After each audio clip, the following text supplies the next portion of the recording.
Ce journal vous est offert par Afriland First Bank.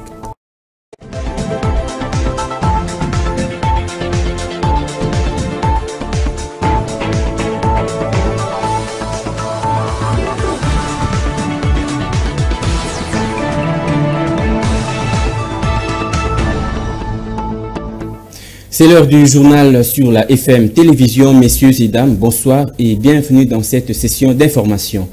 La première ministre Judith Suminwa Tuluka a reçu ce vendredi 18 juillet une délégation de la firme Infrarose conduite par le vice-premier ministre en charge des transports, voies des communications, Jean-Pierre Bimba, à la primature. Au menu de leurs échanges, le projet du nouvel aéroport international de Njili à Kinshasa. Les détails avec Don Julien Poma. Avoir un aéroport digne de ce nom en République démocratique du Congo n'est plus une utopie, mais plutôt une réalité en devenir. Ce vendredi 18 juillet, la première ministre, chef du gouvernement Judith Suminwa, a reçu en sa résidence le vice-premier ministre, ministre des Transports et Voies de Communication Jean-Pierre Bemba Gombo, ainsi qu'une délégation de la firme Infrarose pour faire le point sur le projet du nouvel aéroport international de Njili à Kinshasa dans les cadres de suivi de la mise en œuvre du programme d'action du gouvernement. Un projet ambitieux à 557 millions de dollars américains avec un nouveau terminal de 50 000 mètres carrés pour 5 millions de passagers par année. Il y aura une nouvelle piste de 4 km avec la réhabilitation de la piste existante, la modernisation des infrastructures. La fin des travaux sont annoncés pour octobre 2025 et la livraison prévue au premier trimestre de l'année 2028. Tous les éléments sont pris en considération pour assurer une réalisation complète et cohérente pour offrir au peuple congolais un aéroport répondant aux standards internationaux. Le gouvernement souminois reste déterminé à moderniser les infrastructures pour faire de Kinshasa un hub régional du transport aérien. Après avoir rencontré son éminence, le cardinal Fridolin Ambongo, le grand chevalier impérateur et archevêque suprême de la coalition interconfessionnelle pour la nation, Maître Malouabili Cléophas s'est entretenu ce vendredi avec le président du Conseil national de suivi de l'accord, Joseph Olenga Koyi. Les deux personnalités ont échangé sur la nécessité du dialogue pour retrouver la paix durable en République démocratique du Congo. Une forte délégation de la coalition interconfessionnelle pour la nation, conduite par les grands chevaliers impérateurs et archevêques suprêmes, Maître Billy Maloua Cléophas, a été reçue en audience ce vendredi par le président du Conseil national de suivi de l'accord, Joseph Olengankoy. Après échange de près d'une heure, Sensa et Sin sont tombés d'accord de travailler en synergie dans la recherche de la paix et la cohésion nationale. Au sortir de cet entretien, Fidèle Yeyidia Kalakala, coordonnateur de la coalition interconfessionnelle pour la nation, SIN, a coulé cette gerbe de réactions. Nous sommes venus ici aujourd'hui à la Sensa rencontrer le président Olengankoy. C'est parce que nous sommes dans notre mission d'agent de paix mandaté par Dieu.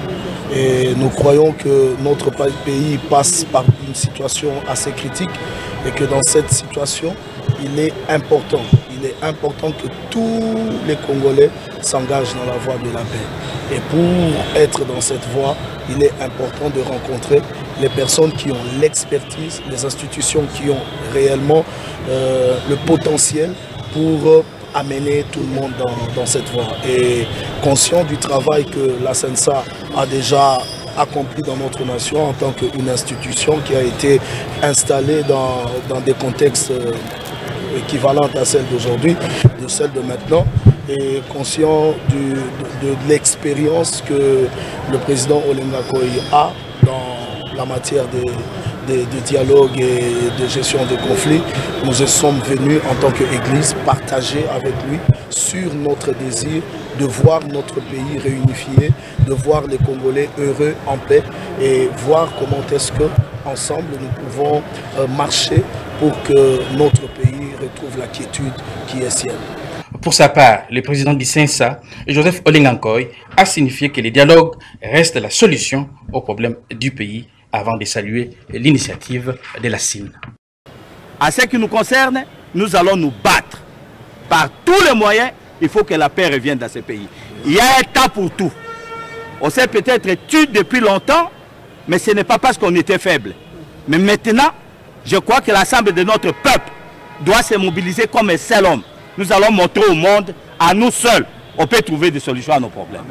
À noter que la coalition interconfessionnelle pour la nation est déterminée à conférer avec d'autres confessions religieuses en vue d'une paix durable en RDC. Autre chose à présent, le gouvernement congolais et l'entreprise américaine Cobalt Metals ont signé un accord de principe pour l'exploitation minière en République démocratique du Congo. C'est jeudi à la Cité de l'Union africaine en présence du chef de l'État, Félix-Antoine Tshisekedi Tshilombo, qui a présidé la cérémonie de la signature de cet accord. Alain Goma. Le président de la République, Félix-Antoine Tshisekedi Tshilombo, a présidé la cérémonie d'un accord de principe entre le gouvernement congolais et l'entreprise américaine Cobalt Metals sur l'exploitation minière en République démocratique du Congo. C'est le ministre congolais de mines Kizito Pakabombe et le directeur général de Cobalt Metals en RDC, Benjamin Katabuka, qui ont procédé à la signature de cet accord qui scelle un partenariat stratégique visant à ouvrir la voie aux investissements américains dans le secteur. Saluant la signature de cet accord, le représentant de Cobalt Metals en RDC a précisé que cela s'inscrit dans le cadre des accords entre les États-Unis d'Amérique et la République démocratique du Congo pour la paix et la prospérité. Dans ce dire, le représentant de la firme américaine a précisé ce qui suit. Nous espérons que cette porte qui s'ouvre par le gouvernement congolais pour les investissements américains va nous conduire à d'autres investissements des États-Unis en RDC. Selon le DG de l'entreprise, l'accord signé va s'exécuter en 3 volets essentiels. L'entreprise s'engage à venir investir au Congo dans la numérisation des données géologiques, l'exploitation en utilisant la technologie assez avancée, notamment l'intelligence artificielle et le développement minier des projets de lithium qui se situent à Manono dans la province du Tanganyika. Il a aussi indiqué que la RDC a énormément de données géologiques qui ne sont pas exploitées pour l'intérêt du pays. Il a fait savoir que Cobalt Metals veut venir financer la numérisation des dites données afin de les rendre accessibles à tout le monde pour attirer les investissements au Congo dans le secteur minier. Dans cette perspective, il a promis que Cobalt Metals va déposer prochainement les demandes de permis de recherche sur de vastes étendues de terre à l'aide de la technologie américaine. L'entrepreneur congolais a affirmé que l'objectif de Cobalt Metals est d'engager plus de Congolais, de les former, de les rémunérer et de participer aussi à la construction des infrastructures pour le bien-être de la population. Restons toujours en politique, la mise en œuvre rapide des accords de paix pour mettre fin aux souffrances des populations dans l'Est de la République démocratique du Congo. Tel est le souhait exprimé par le président du Sénat lors de sa rencontre avec le panel des facilitateurs de l'Union africaine. Samalou Kondé leur a réaffirmé l'implication active de son institution à la réussite de ce processus de paix en cours. Les détails dans ce reportage. Auprès du panel des facilitateurs de la SADC et EAC, le Sénat presse pour la mise en œuvre rapide des accords de paix pour mettre fin aux souffrances des populations dans l'Est de la République démocratique du Congo. Lors de l'audience de ce jeudi 17 juillet, le président du Sénat a accordé une séance de travail que 2 anciens chefs d'État, Saleh Ouek Zewide de l'Éthiopie et Catherine Samba Panza du Centrafrique, toutes 2 membres du panel des facilitateurs de la SADC et assez chargés de soutenir et accompagner les efforts de paix dans l'Est de la RDC. Cette rencontre intervient dans le cadre de la mission de consultation visant à renforcer le dialogue entre les institutions congolaises et les acteurs régionaux impliqués dans le processus de pacification de cette région meurtrie depuis 3 décennies. Samalou Kondé a salué cette initiative et a rappelé l'implication active de la Chambre haute du Parlement congolais dans l'accompagnement en matière de diplomatie parlementaire et de soutien au processus de paix,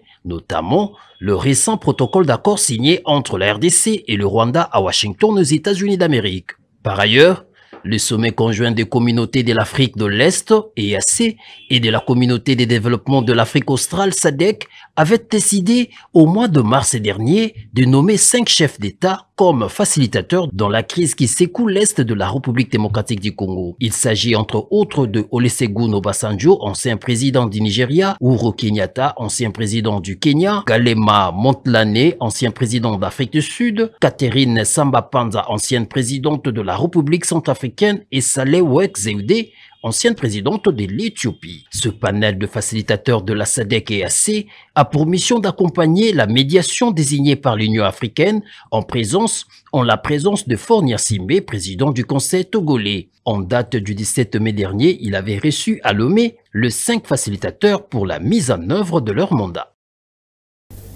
De son côté, le vice-premier ministre des fonctions publiques, Jean-Pierre Liaou, a eu une séance de travail avec les syndicats des travailleurs. Au cours de leurs échanges, le patron des fonctions publiques a fait la restitution de l'adoption de la nouvelle politique salariale en République démocratique du Congo. Don Julio.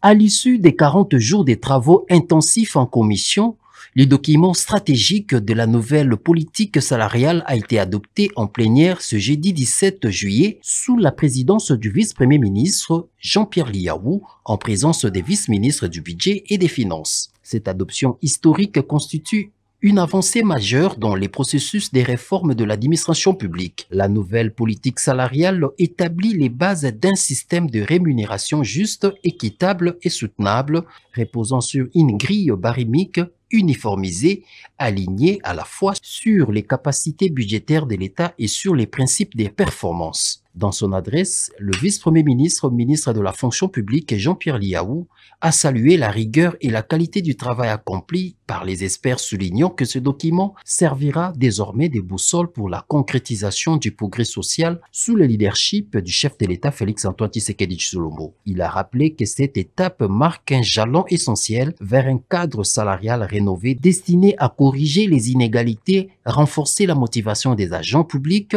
et garantir une rémunération salariale sécurisée, cohérente et durable. L'adoption de la nouvelle politique salariale a été unanimement saluée par les organisations syndicales qui y voient une réponse concrète du gouvernement dirigé par Judith Suminwa aux attentes de longue date des agents publics. Ces documents introduisent des innovations majeures visant à améliorer les pouvoirs d'achat à travers une réglementation claire, équitable et harmonisée. Les partenaires sociaux ont particulièrement mis en avant la mise en place d'un barème unique garantissant une justice salariale et la cohérence dans la rémunération.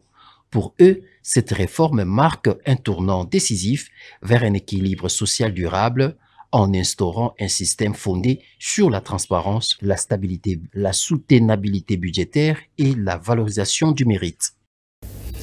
Quittons la politique pour parler éducation à présent, le maintien des filles enceintes à l'école. Le ministre de la Communication immédiat prend la défense de ces filles. Patrick Mouyaya estime que l'on ne peut pas les punir doublement. Il ne s'agit pas de l'encouragement, mais ce sont leurs droits qu'on fait respecter. Exclusion ou inclusion des filles enceintes dans les écoles, le ministre des Médias et Communications, Patrick Mouyaya, a pris la défense de ces filles. Dans son intervention sur la récente circulaire du secrétariat général du ministère de l'Éducation nationale portant autorisation des élèves enceintes à poursuivre leur cursus scolaire, une mesure qui suscite des vifs débats au sein de la population congolaise. Le porte-parole du gouvernement estime quant à lui qu'il ne s'agit pas de promouvoir la dépravation des mœurs, mais plutôt à garantir un droit fondamental, l'accès à l'éducation pour tous, tel que prévu par la Constitution de la République démocratique du Congo. Pour le patron de la communication, priver une élève enceinte de sa scolarité revient à lui infliger une double peine injuste. Lorsqu'une jeune fille enceinte est à l'école, est-ce qu'il faut l'exclure de l'école ? Est-ce qu'il faut lui donner une double punition en la mettant des côtés du cycle de la formation avec tous les préjugés qu'il peut y avoir?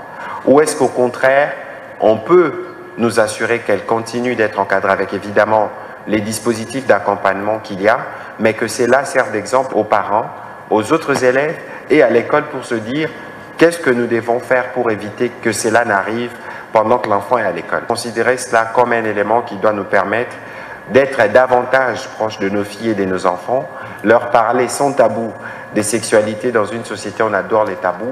C'est une manière pour nous de les protéger. Par ailleurs, l'homme du changement de narratif souligne que le niveau de l'éducation des jeunes filles est directement lié à une baisse des grossesses précoces. Une fille instruite est mieux protégée.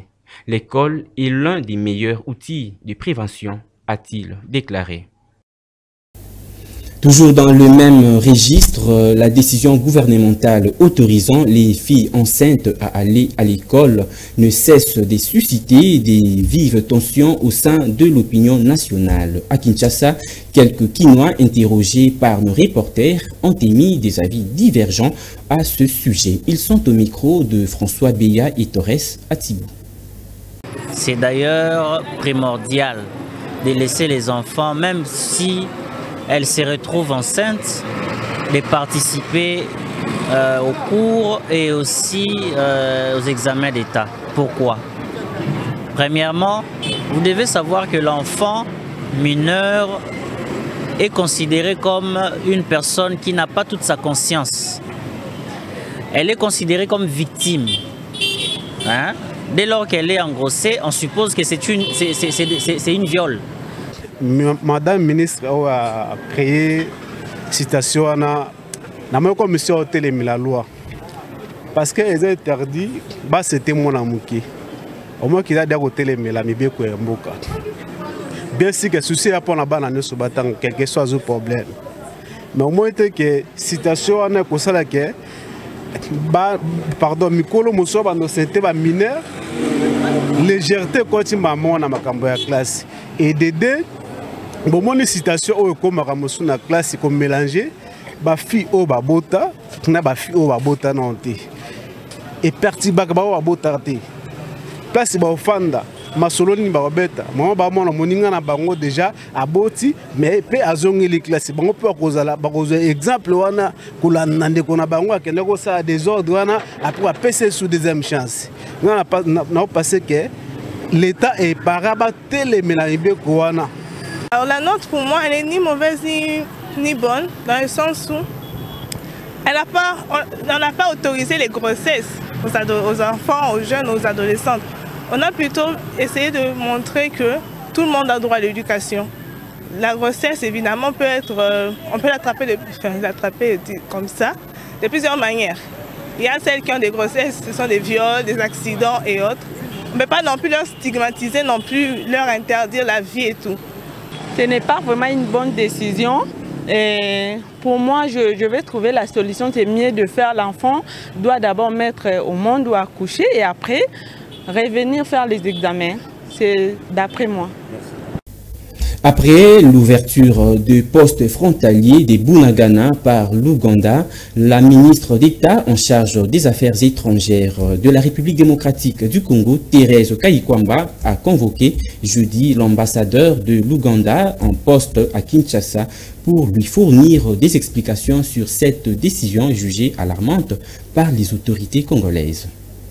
Faisant suite à la récente ouverture du poste frontalier de Bunagana par l'Ouganda, la ministre d'État en charge des Affaires étrangères de la République démocratique du Congo, Thérèse Kayikwamba Wagner, a convoqué l'ambassadeur de l'Ouganda à Kinshasa pour aborder cette situation jugée alarmante pour les autorités congolaises. Cette initiative diplomatique fait suite à la décision de l'Ouganda d'ouvrir ses frontières avec les zones de l'Est de la RDC contrôlées par la rébellion du M23, une mesure perçue comme une problématique par Kinshasa, dans un contexte de tensions persistantes dans la région des Grands Lacs, où la porosité des frontières et les activités des groupes armés alimentent l'instabilité, et cette démarche ougandaise a ravivé les préoccupations de la RDC quant à la protection de sa souveraineté et à la gestion des dynamiques régionales. Lors de cette rencontre, la ministre d'État a réitéré avec fermeté la position du gouvernement congolais, soulignant l'attachement indéfectible de Kinshasa au respect de son intégrité territoriale. L'ambassadeur de l'Ouganda en poste à Kinshasa a fourni à la ministre des Affaires étrangères des explications qui n'ont pas été jusque-là fournies à la presse. Parlons sécurité dans ce journal encore, un autre officier supérieur de l'armée nationale revoqué. Il s'agit du général Placide Mazunzu qui est suspendu de ses fonctions des commandants de la 3e zone de défense couvrant la partie orientale et les Nord Kivu. Il est remplacé par le général Pindi avec la mission de restaurer la confiance et la loyauté au sein des FARDC.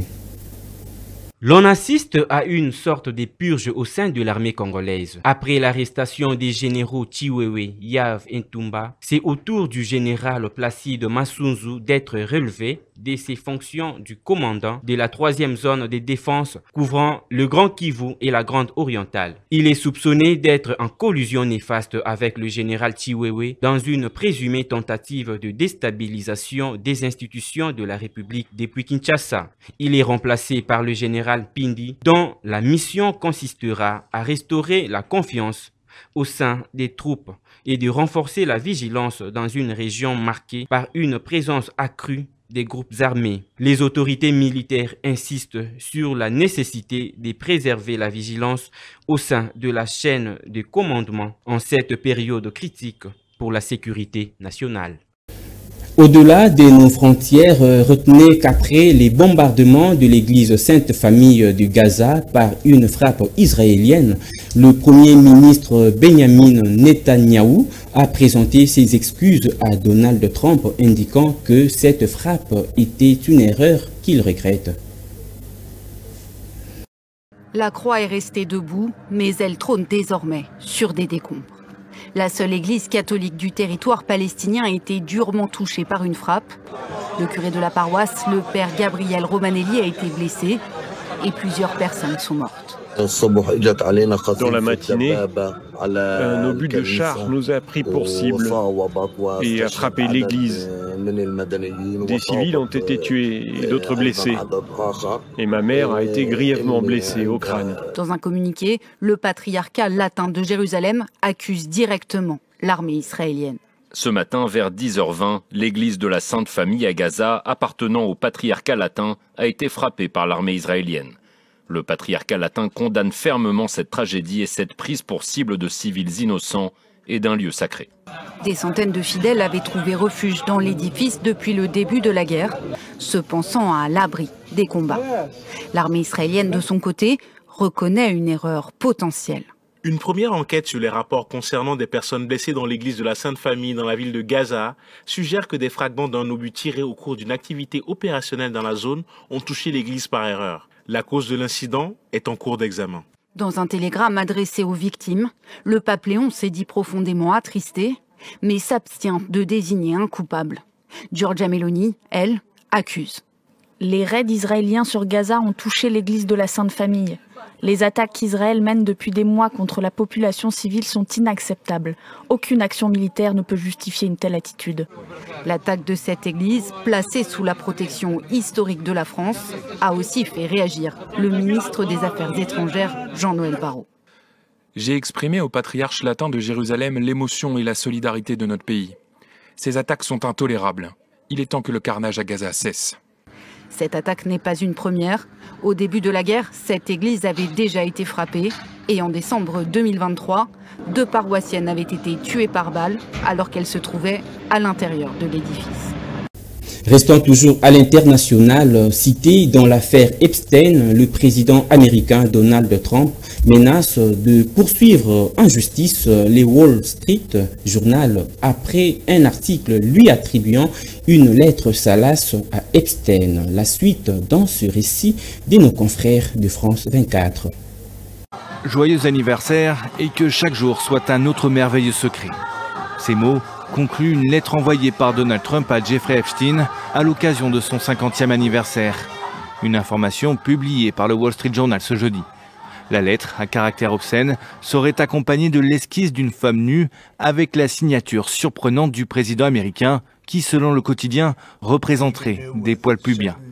Donald Trump était connu pour être proche de l'homme d'affaires retrouvé mort en prison en 2019 alors qu'il attendait son procès pour trafic sexuel.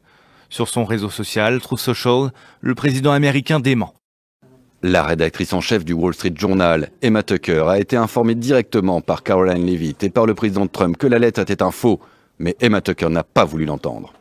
Donald Trump indique vouloir poursuivre en justice le Wall Street Journal, mais aussi son propriétaire Rupert Murdoch, pour ne pas avoir empêché la publication de l'article. Un nouvel épisode dans l'affaire Epstein qui fracture davantage les relations entre le président américain et sa base militante la plus farouche. Le 7 juillet, le ministère de la Justice et le FBI ont annoncé n'avoir découvert aucun élément nouveau qui justifierait la publication de nouveaux documents et qu'aucune liste de clients n'existait. De quoi il serrait ses partisans qui attendaient des révélations explosives avec son retour au pouvoir. Pour tenter d'éteindre le feu, Donald Trump a demandé au procureur général la publication des retranscriptions recueillies par le grand jury au cours de l'affaire.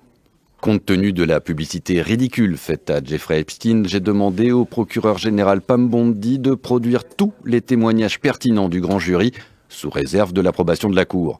Cette escroquerie perpétuée par les démocrates doit cesser immédiatement.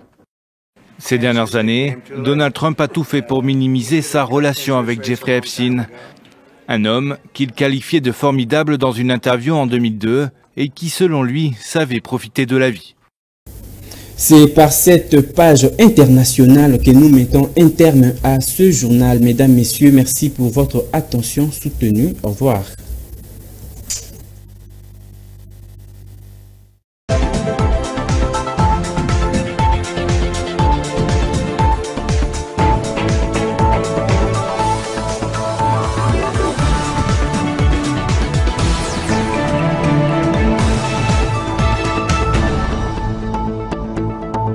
Vous a été offert par Afriland Facebook.